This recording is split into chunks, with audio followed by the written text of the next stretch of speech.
Please turn to the book of Exodus, and we'll be beginning at chapter 1 and verse 1. If you don't have a Bible with you, stick your hand up, and one of our deacons or ushers will get a Bible to you. If you don't yet own a Bible, we would love for you to have one. So please do ask us after the service, and we'll give you one of our church Bibles free of charge. This is Exodus chapter 1, starting at verse 1, and we'll be reading through to chapter 2 and verse 10. Exodus chapter 1, starting at verse 1. These are the names of the sons of Israel who came to Egypt with Jacob, each with his household: Reuben, Simeon, Levi and Judah, Issachar, Zebulun and Benjamin, Dan and Naphtali, Gad and Asher. All the descendants of Jacob were 70 persons.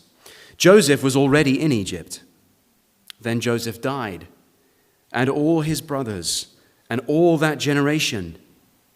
But the people of Israel were fruitful and increased greatly. They multiplied and grew exceedingly strong, so that the land was filled with them. Now there arose a new king over Egypt who did not know Joseph. And he said to his people, "Behold, the people of Israel are too many and too mighty for us. Come, let us deal shrewdly with them, lest they multiply.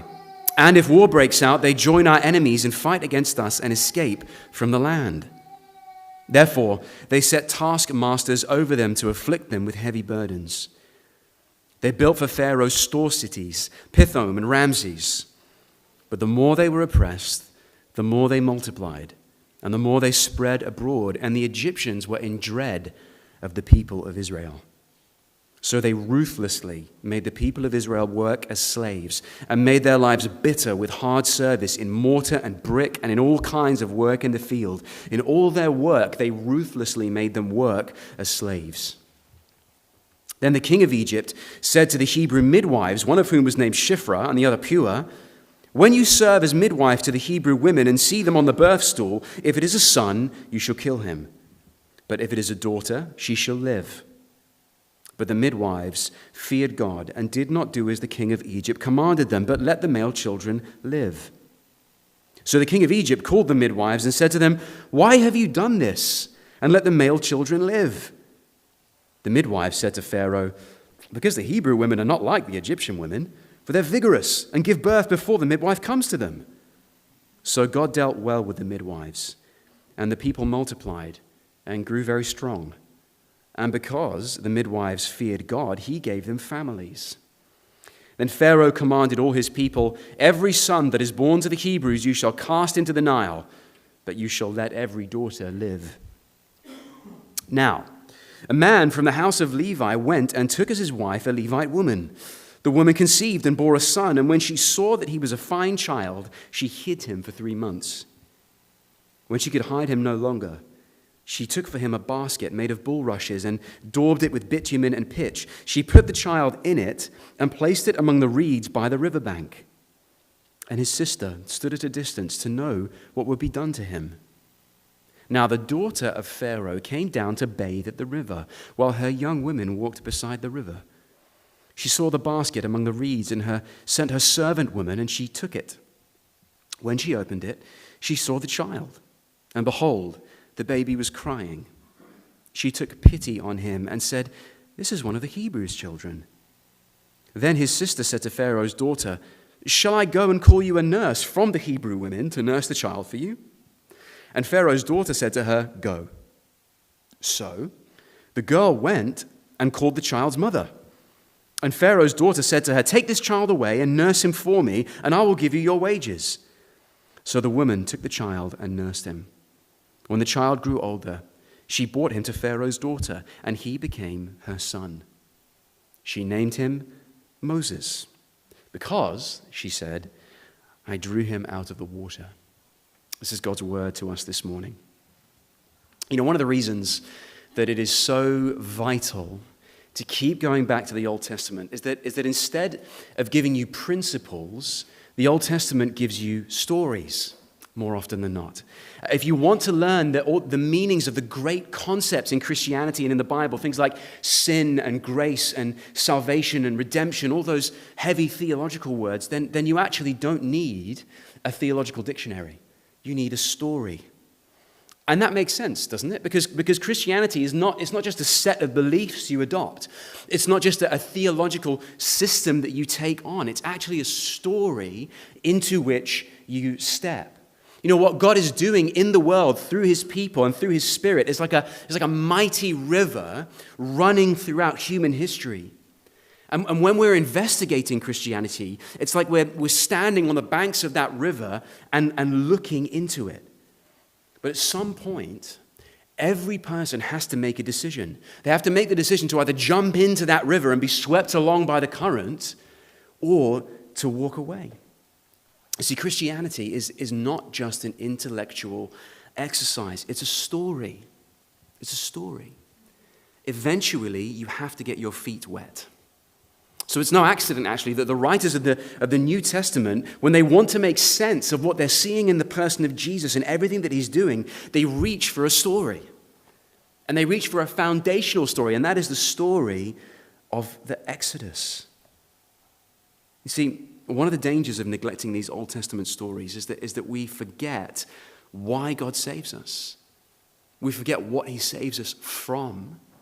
And we forget how he saves us and what he saves us for. You know, we can slide into thinking that once we become a Christian, that God has very little to say about our lives. Right, I've saved you, now just kind of carry on with everything you're doing. But being saved, we think, is sometimes kind of a transaction after which we're left to our own devices.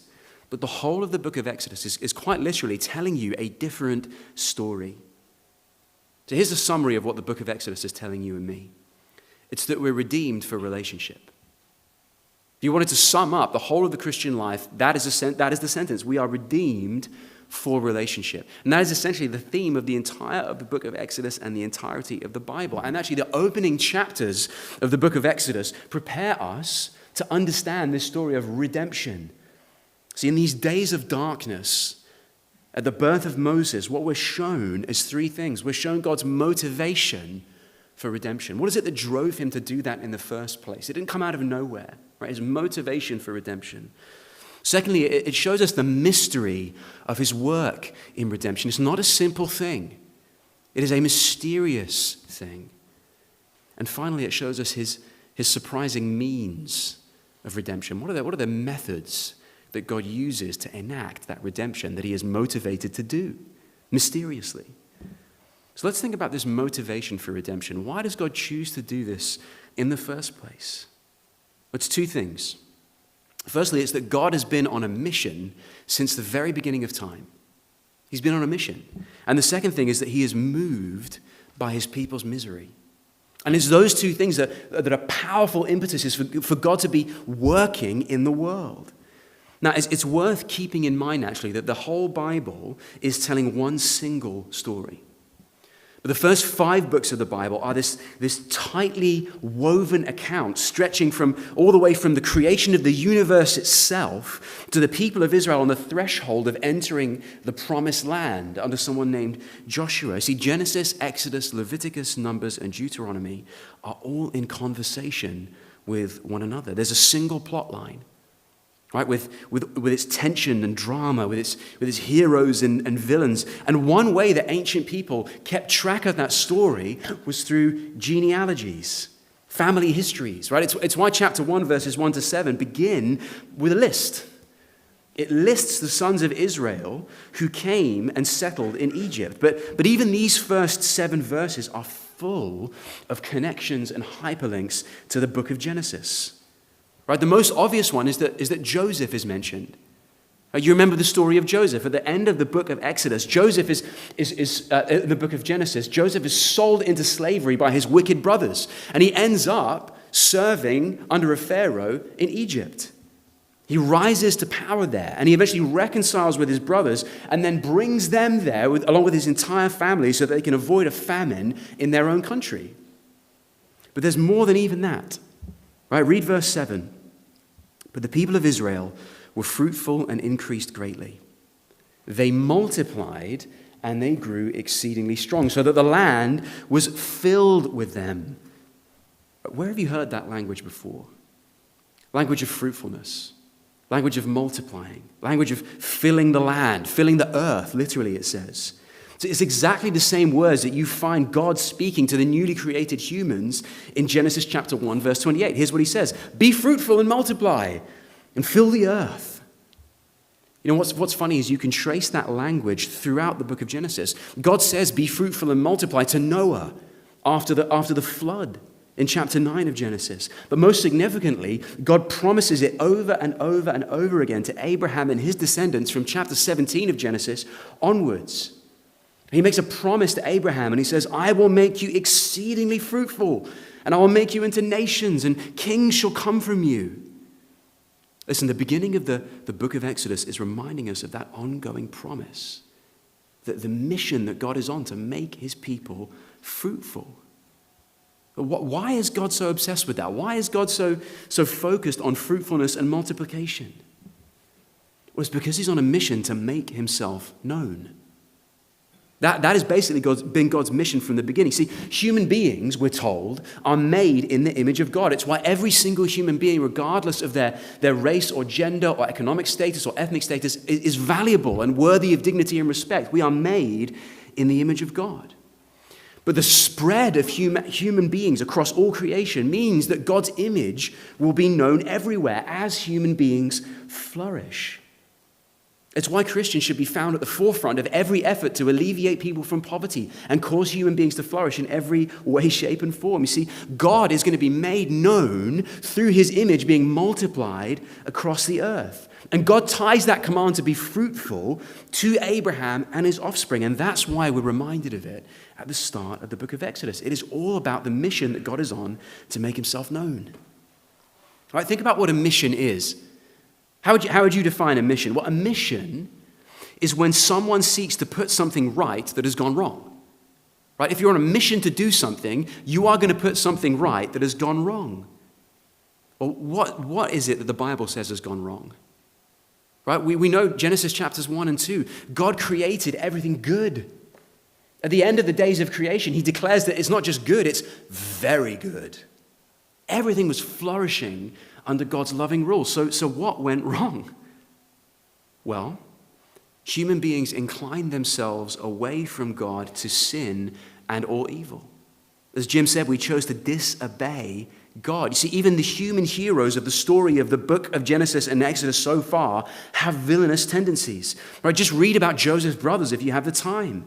And when we get to Exodus, verse 8 spells out the problem for us, right? A new king arose over Egypt who did not know Joseph or respect Joseph's God. And not only that, but you might have noticed how the name of God is barely used at all in the opening 2 chapters of Exodus. Right, from Exodus chapter 3 onwards, the name Yahweh, the personal name of God, is going to be used everywhere. But in chapters 1 and 2, you basically get God's name used once or twice, and it's the generic word for God. See, it seems that God's own people don't even know his name. They've forgotten him, as well as Pharaoh is forgetting Joseph and Joseph's God. See, what has gone wrong? The mission that God is on is that the world does not know him. So God is going to be on a mission to make himself known. The mission of God is his commitment to be known for who he is among his people and through them among the whole earth. God's mission is to redeem a people for relationship and through them to fill the whole earth with his glory. That is the grand theme of Exodus. If you look throughout the whole of the book of Exodus, the amount of times that the phrase, "that they may know that I am the Lord," is repeated is staggering. It's actually a phrase that's picked up throughout the whole rest of the Bible. God is on a mission to make himself known. And that's what motivates him to redeem a people for himself. He wants to be known. And he wants to be known, and he wants to know. That's his mission. But that's not the only motivation, is it? Right, the second motivation is the misery of his people. It's so clear, isn't it, in the opening chapters of Exodus that they are in an absolutely miserable state. And God is moved by pity for his people's misery. It's an awful but familiar story, isn't it? Right, the new Pharaoh doesn't see this flourishing and multiplying of God's people as a blessing. He actually sees it as a curse. See, the growth of this immigrant people in his land, he sees as a threat.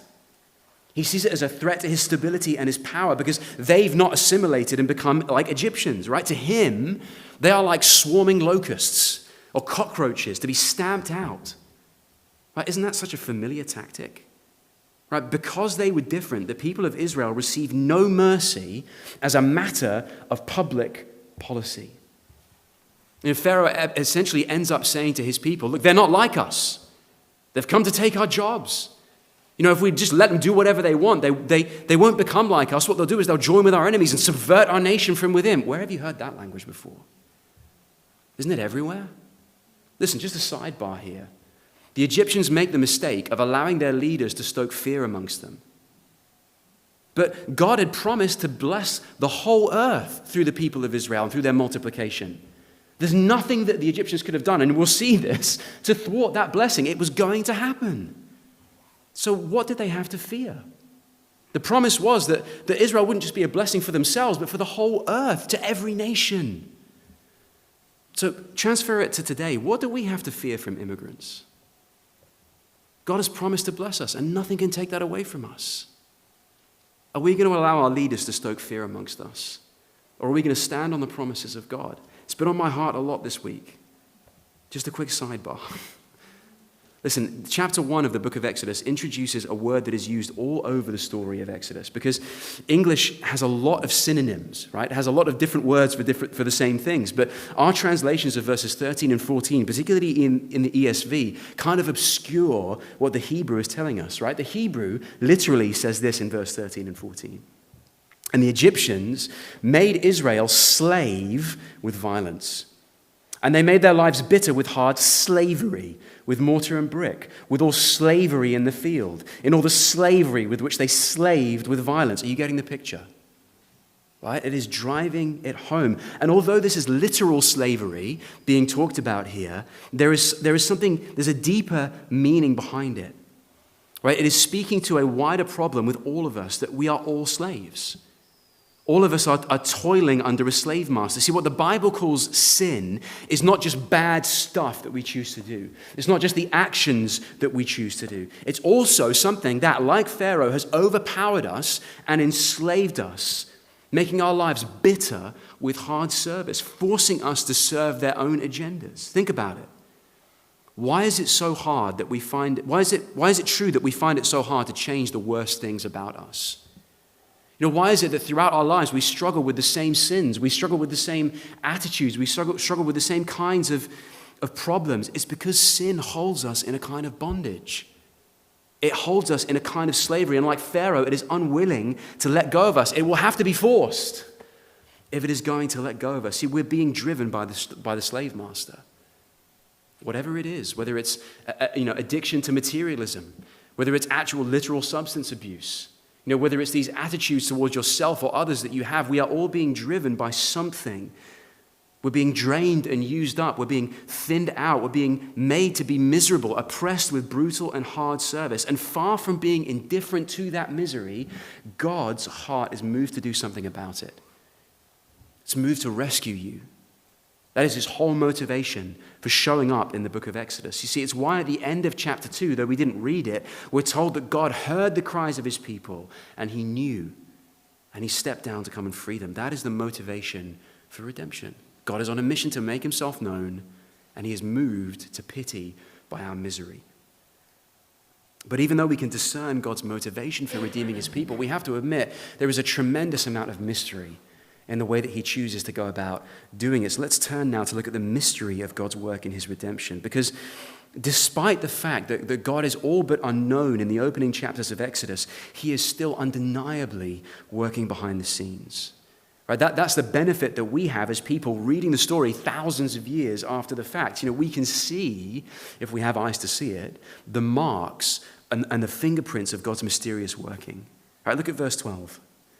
And in verse 12 of chapter 1, we're told that despite all the oppression, the people of Israel still increased.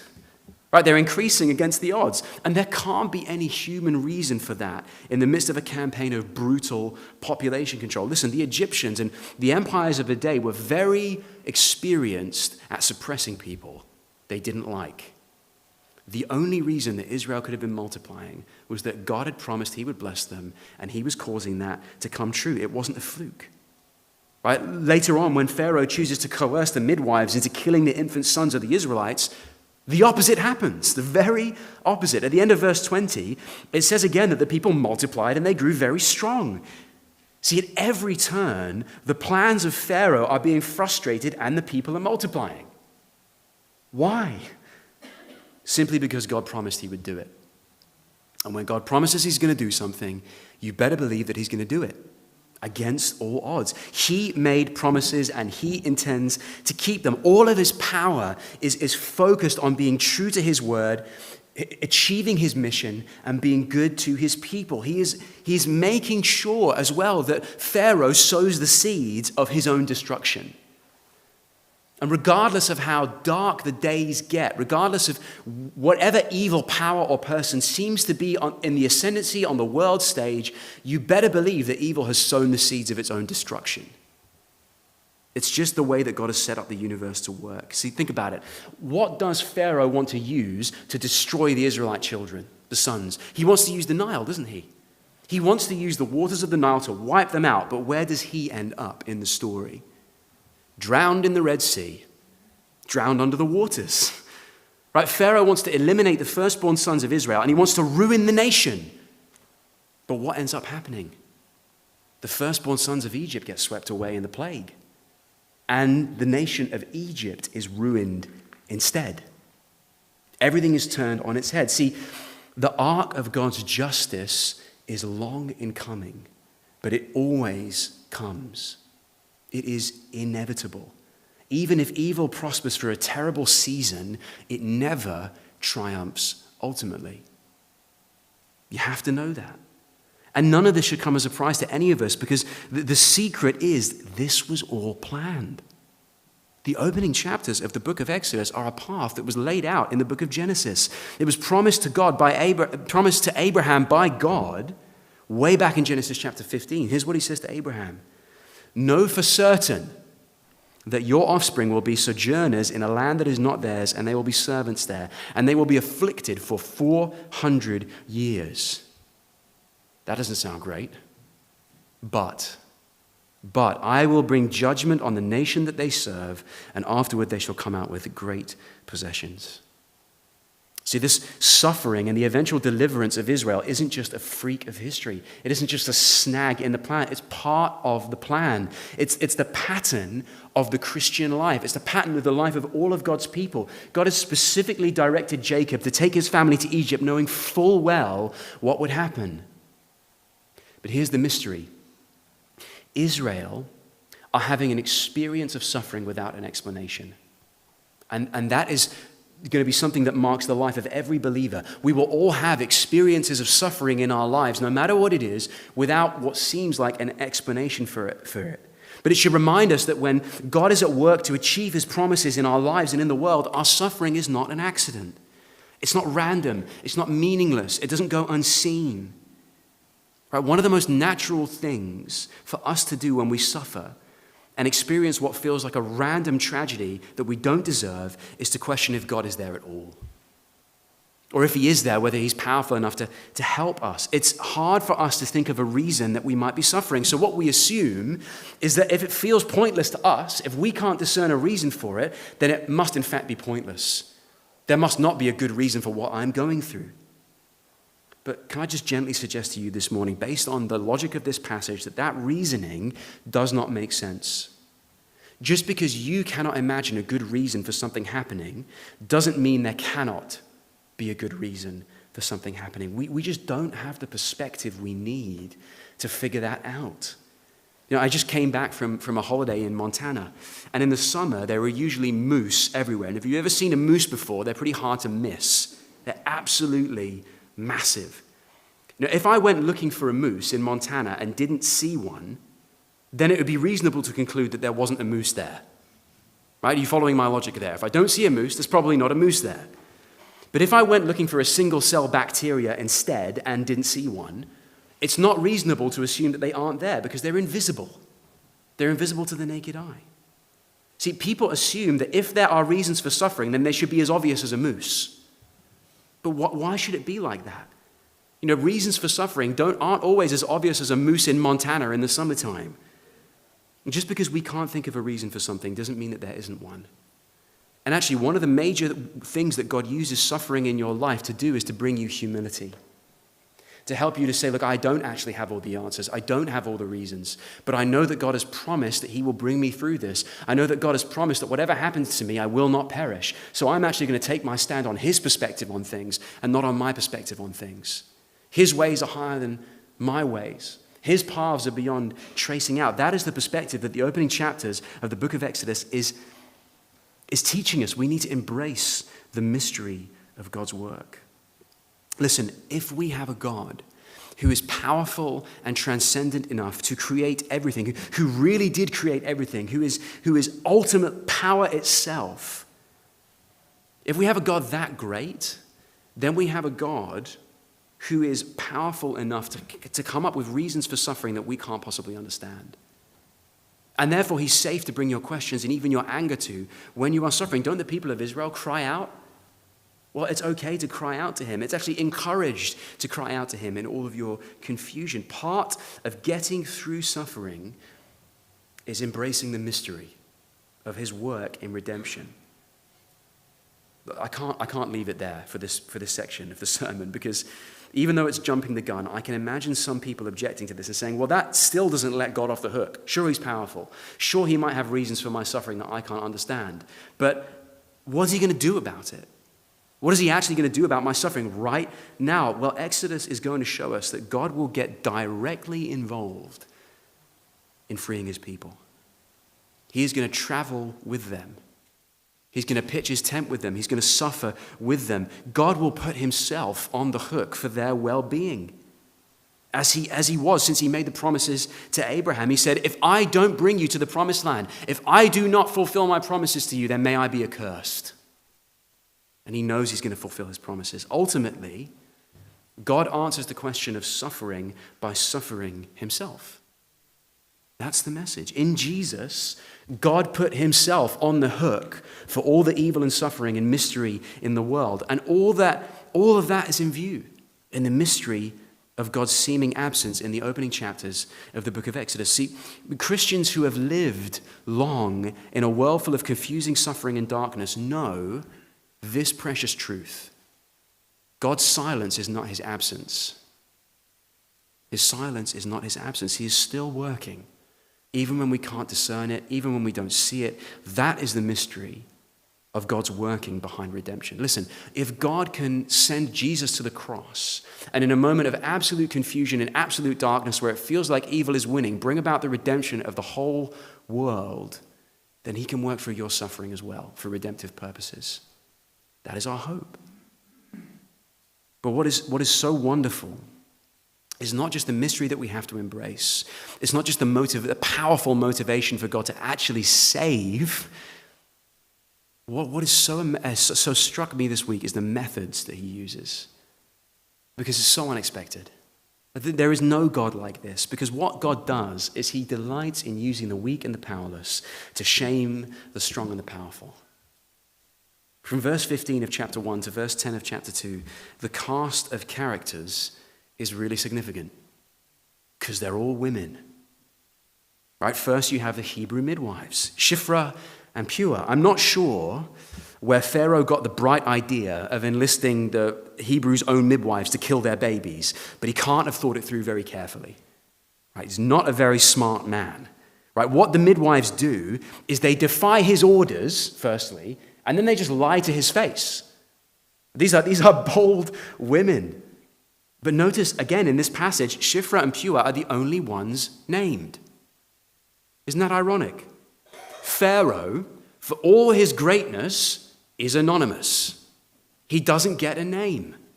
He just goes down in history as Pharaoh. By the way, it's why so many historians and people that have studied this passage in the Bible have agonized over which Pharaoh this is. Let's try and date the Exodus in an actual period of Egypt's history. It's kind of missing the point. Pharaoh doesn't have a name, but the Hebrew midwives do. These two women have gone down in history for their courage. See, the Bible, my friends, has very different ideas than us about who is important. and who is worthy of a name. You've heard Jesus say it. Those who are first shall be last, and those who are last shall be first. Here is an Old Testament example of that. Right? More than that, to be a midwife in this day, in the time of Exodus, meant that you were most likely an older woman who couldn't have children of her own. Because then you had the time to devote to helping birth and raise other women's children. See, in a society where a woman's worth and safety was in her ability to have children, these midwives would have had very little social status. They would have had very little safety. But God uses these women and even blesses them with their own families. Isn't that wonderful? Right? That's just the Hebrew midwives. Then there's Moses' mother, right? Yocheved. She risks her life by hiding Moses for 3 months and then shrewdly obeying the letter of Pharaoh's law, right? She does put Moses in the Nile, but she obeys not the spirit of the law by putting him in a basket so that he's safe. How courageous. How clever.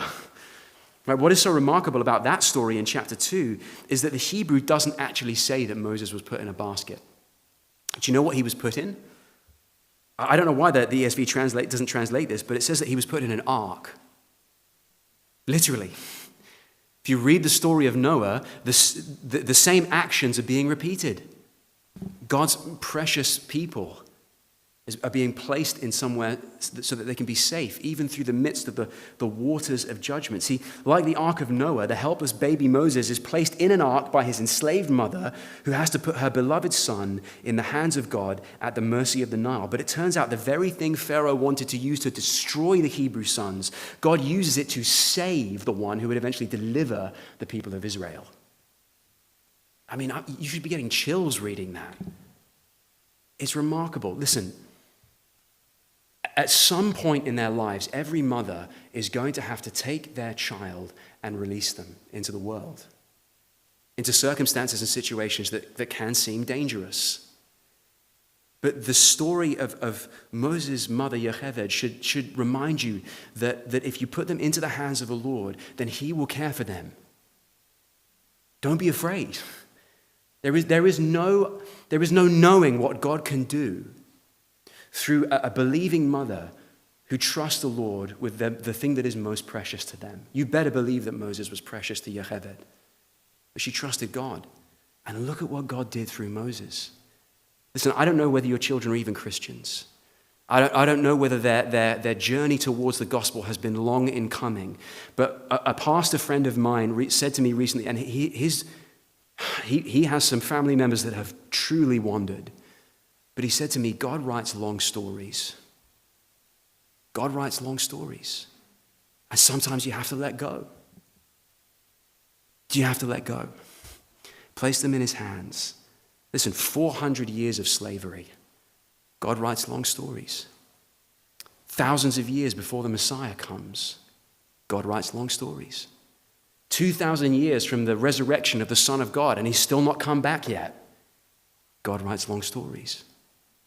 Who knows what long story he's writing in your life, but he delights in using the weak and the powerless and those who just put their trust in him to bring about his purposes. Listen, I know I'm going on a lot here, but I want to talk about brave little Miriam, right? Moses' own sister, a child, right? She keeps watch over her brother Moses' ark, and she has the courage to approach Pharaoh's daughter, of all people, and offer the services of the boy's own mother to raise him.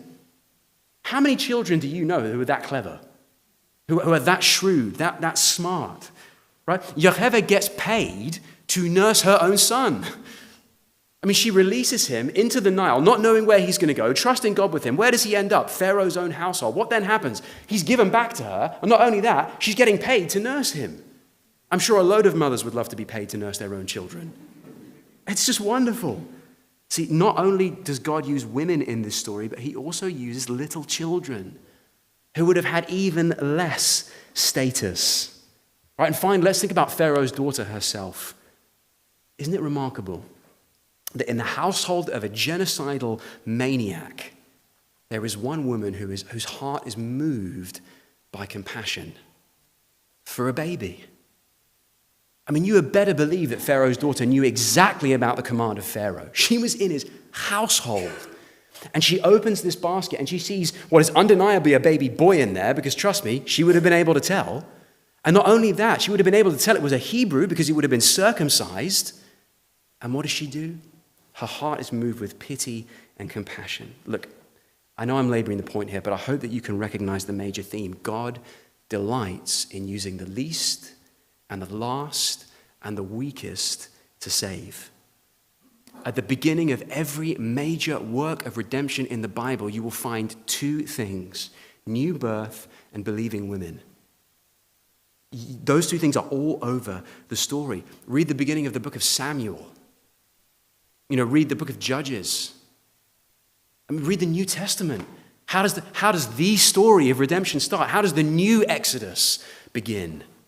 Right, with a believing woman fleeing to Egypt because of the murderous wrath of a king. These footprints, these fingerprints of God are all over the Old Testament and the New, because God delights in using the weak things of the world to achieve his purposes. He's the God of the surprise. He's the God of the ironic and great reversal. We should be surprised when we read this story, because it is a totally unexpected beginning. And it's exactly how the story starts in the New Testament. See, just like Moses, Jesus became the great deliverer who would lead his people out of slavery, not to a Pharaoh, but to sin and death itself. Because the ultimate display of salvation through weakness was the death that he died on the cross. There's a place in the Gospel of Luke where Jesus takes three of his disciples up to a mountain, and he's transfigured before them. His glory is unveiled. They see how radiant he is. They see that he truly is the eternal, glorious Son of God. And on that mountain appear with Jesus Moses and Elijah. Right, two other men who have had experiences with God on mountaintops. But it's significant that Moses is there, because that Jesus is talking with Moses. And Luke records that they are talking about Jesus' departure, is the way that it's translated in our English Bibles. But it's not the word departure. The word that is used there in the Gospel of Luke is the word exodus. Jesus was talking with Moses about his exodus. See, the first Moses on the Mount of Transfiguration was talking with the true and the better Moses about the second and greater exodus that Jesus was about to achieve. They were talking about the cross, the place where through weakness God would break the power of death itself, setting us free from slavery to sin, breaking our chains. The great enemy, the great Pharaoh of Satan, finally defeated, the very power of death undone by a poor carpenter from Nazareth who was in fact the eternal Son of God. What a mystery. What a wondrous mystery. Friends, this morning, are you aware of God's motivation to redeem you? Are you aware that he takes pity on your misery and your sin? And he wants to come and break your chains. And that he's going to do everything in his power to make that happen. He already has done. He sent his son to the cross to die, to break the power of sin and death over you. Are you aware of the mystery of redemption? Are you aware that even in your darkness, when you cannot see the way forwards, when you feel like your suffering is not ending, that he is still working? That he is still going to achieve his purposes and his promises for you? And are you aware of the means of redemption? What do you really bring to the table as a Christian? Were you smarter than anyone else? Were you more powerful than anyone else? Or did you just bring your weakness and your need? God delights in using the weak to save and to shame the strong. Consider your calling. Not many of you are powerful. Not many of you are rich. But God delights in using what is weak and powerless to shame the strong. And isn't that what this table reminds us of here this morning? The table we're about to share with one another. This is the new Exodus. This is the new Passover. This table reminds every believer of the motivation for God's redeeming us, the mystery of his work, and the ironic method of his salvation. He saw our misery. He entered into it in the person of Jesus, bearing our griefs and carrying our sorrows and sin. He appeared in a quiet corner of the world in a no-account village and entered into the lives and the sufferings of no-account people from nowhere. Gentiles, women, tax collectors, lepers, sinners, outsiders. And he died the death of the cross in weakness and powerlessness, seemingly utterly defeated by the might of the empire of Rome. But by doing so, he disarmed Satan forever and unleashed a power of salvation far greater than any of us could ever have imagined. So before we come and sing, before we share in this table together, let's bow our heads in prayer and let's remember this amazing redemption. Let's pray together. Lord, time fails us to think truly about this great redemption that you achieved. Lord, we know and we trust that you are laying the groundwork for a great work in our lives. Father, thank you for Jesus, who came to be the one who was crucified in weakness and yet was raised in power and might. Lord, help us to see in our own lives the markers of your mysterious working, your burning and intense motivation of love for your name to be known amongst us. Lord, make your name known among us, please. Make it known. Lord, help us to remember that when we are weak, then we are strong. For your power is made perfect in our weakness. And we thank you in the name of our Savior. Amen.